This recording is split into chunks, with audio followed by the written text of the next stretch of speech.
Businesses all over the world have been trying to wrap their minds around the mystery that is the employee experience. Employee experience, or EX, has been a popular area of conversation since 2020, and it's only going to get more important as the world of work shifts towards a new normal. But what really is the employee experience and what defines it?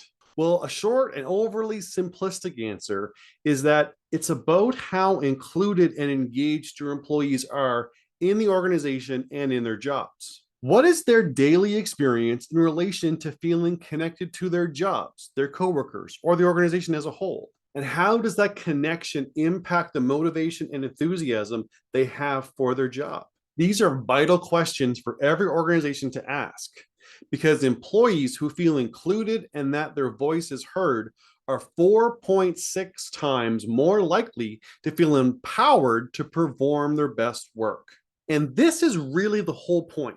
When it comes to the culture and environment we create for employees, its entire purpose is to help them give us their best, most productive work. And this is why EX matters and why we need to be intentional in how we create it. And intention is where a lot of the problems lie.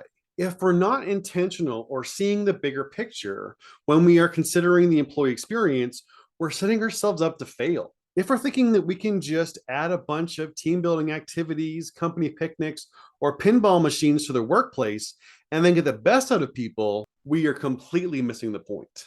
We need to understand that people need to feel connected, included, heard, respected, and encouraged if we want to get the best work out of them, which makes sense.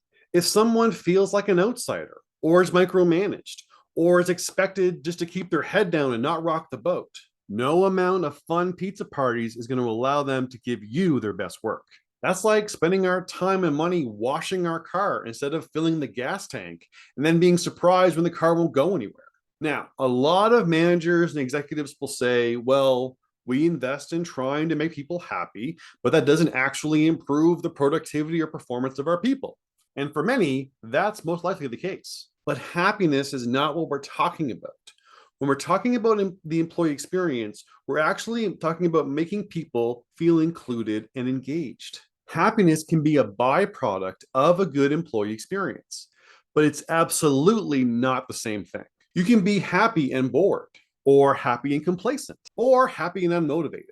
Happiness cannot be the gold standard for your employee experience. What you should be aiming for is people to feel connected, that they belong, are optimistic and enthusiastic. If you really want to improve the employee experience, then you need to rethink how you understand inclusion and engagement and how you measure and assess EX. The key is to ask yourself, do we really understand how to intentionally create a workplace where people feel included and engaged? Or are we just trying to make people happy and hoping that that will magically improve their performance and productivity?